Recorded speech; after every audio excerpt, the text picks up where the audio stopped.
As we approach the historic milestone of Amrit Kal, it becomes crucial to explore the changing dynamics of rural India. We should find ways to balance what people need with what's good for the environment, all while considering the entire demographic spectrum to ensure inclusivity for all.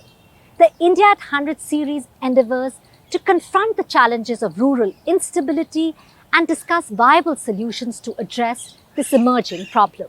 Presented by DCM Shriram Foundation, with knowledge partner the Indian School of Development Management, the show will address how traditional measures of income poverty fall short, failing to capture the multidimensional aspects of well-being, from health and sanitation to education as well as social inclusion. Changing dynamics of rural India bring both challenges and opportunities for development. More women and elderly people are now working in farming, while young men are moving to cities for jobs. This means the rural economy needs to adapt and find new ways to grow. Rural life is difficult because of poor markets, fewer job opportunities, and worsening soil quality. These problems widen the gap between rural and urban areas. Another problem is migration to urban areas. A recent report found that a lot of women had to leave rural areas for cities because they were not earning enough, had debts, or were struggling with farming. Let's understand from the experts on why there is an urgent need to actively tackle this issue. A big hello and welcome back to India at 100. My name is Gaurav Shah and I'm a co-founder at the Indian School of Development Management. Today on this episode, we'll be talking about the importance of rural development to bring about a more inclusive India. And to shed more light on this topic, we have with us Dr. Nivedita Narayan, CEO, Charities Aid Foundation. Welcome to ISDM, Nivedita. Thanks so much, Gaurav. It's a pleasure to be here. Thank you. Nivedita, why do we need to focus on rural development to build a more inclusive India? India is becoming more urbanized, but yet 70% of the population will continues to live in the rural areas. And going by present trends, by 2030, we should expect about 60% to continue living in the rural areas. And nearly half of Indians will be dependent on agriculture for their livelihoods. And the rural-urban transition is actually not binary. So what we have, most of those who move to urban India have a foot in rural India. So rural development, therefore, is very important and a strategy to make the villages livable, a place where people want to live, choose to live. So what are your thoughts on the trends in migration and the ramifications it has on the work that we are doing in rural development? Well, we've been pushed back by the pandemic, and that has been a fragility multiplier. And if we were not to address these 5 areas, I do not think we'll meet our rural development agenda. Number 1, health and nutrition for children, women and men. Number 2 is economic security. The third, I would say, is freedom from violence for women in particular, also for vulnerable groups. The fourth is access to quality education, services and infrastructure. And the last is availability of water, sanitation and quality air. All this needs to be done keeping the climate change environment in mind. So climate risk mitigation, adaptation and also clean energy and green transitions. If we can do this and focus on the role of civil society together with governments and corporates and the private sector, I believe things will really be different. Nivedita, you've talked about various factors which are really important. But are these factors the one which are going to create aspiration for rural living?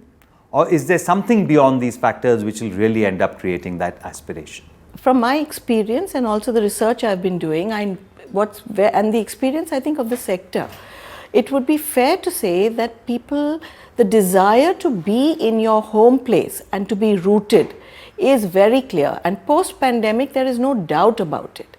So the problem is the push, the lack of facilities. There are people who might want to go to the cities, but the quality of life there and the notion that people have, a twinkle in their eye when they go to the city, I think that that's a little bit Dick Whittington-ish. What is your vision for life in rural India for India at 100? And should reverse migration start happening from urban to rural areas as it has started happening in some other developed countries? I mean, my vision, it's a humble vision, is that a village will be more livable, will be a place where people want to live, perhaps even a back to the village imagery like Gandhiji had in Young India that he wrote about. I think it's evergreen.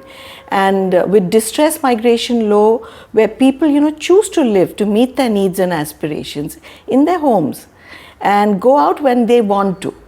And I'm clear, however, that the village needs to be a space where all creeds, ethnicities, all castes live with justice and harmony.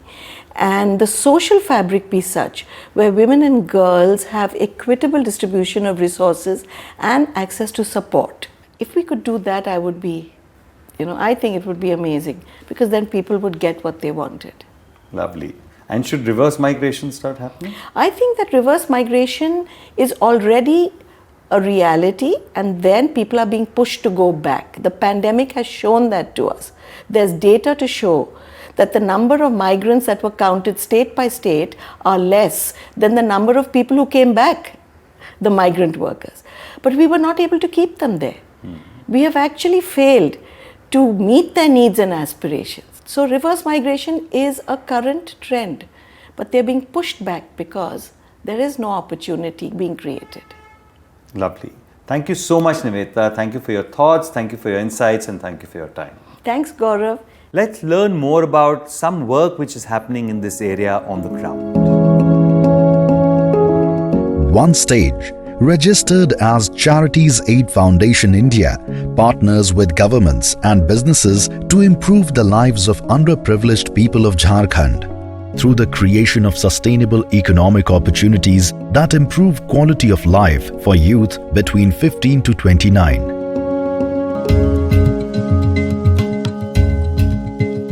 With their initiatives, by extending support services towards SHG group training and support on livelihood farm, non-farm and individual women entrepreneurship activities focusing on women. They focus on creating self-employment opportunities for rural communities through microfinancing, entrepreneurship support and training for diverse business opportunities. Foster entrepreneurship and financial independence through initiatives like Kheti Net House, which utilizes innovative agricultural techniques and provides women with smart farming training, enabling them to boost productivity up to 5 to 8 times compared to traditional methods, ultimately enhancing their income. जब मेरा शादी हुआ ना तो मैं घर में ही काम करती थी और कहीं नहीं जाती थी। जब धीरे धीरे रहते हुए पता चला तो फिर हम लोग जाके समूह में जुड़े और 10-10 रुपया का मतलब साप्ताहिक रखने लगे। TRF द्वारा सीमा दीदी आई, वो भी बताई, मतलब चूजा के बारे में भी बताई। फिर हम लोग जाके चूजा लिए, चूजा लेके उसके बाद उसको पालन किए, पालन करके बाद उसके मतलब कुछ बेचे भी, कुछ रखे। मतलब हम लोग धीरे धीरे आगे बढ़ने की कोशिश करेंगे, बढ़ते रहेंगे ताकि बाल बच्चा का भी भविष्य भी बन जाए और घर का भी खर्चा भी हो जाए। Over the last 2 decades, One Stage has positively impacted the lives of people across the country.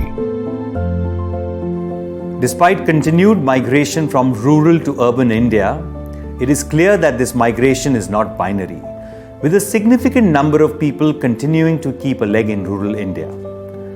Driving a commonly accepted vision focused on providing the fundamental building blocks of a dignified and aspirational life for rural India is critical to the nation's aspirations of becoming a world leader. Collaborative partnerships across various segments of society, built on human values like fairness, equity, and dignity, will be foundational to solving this problem.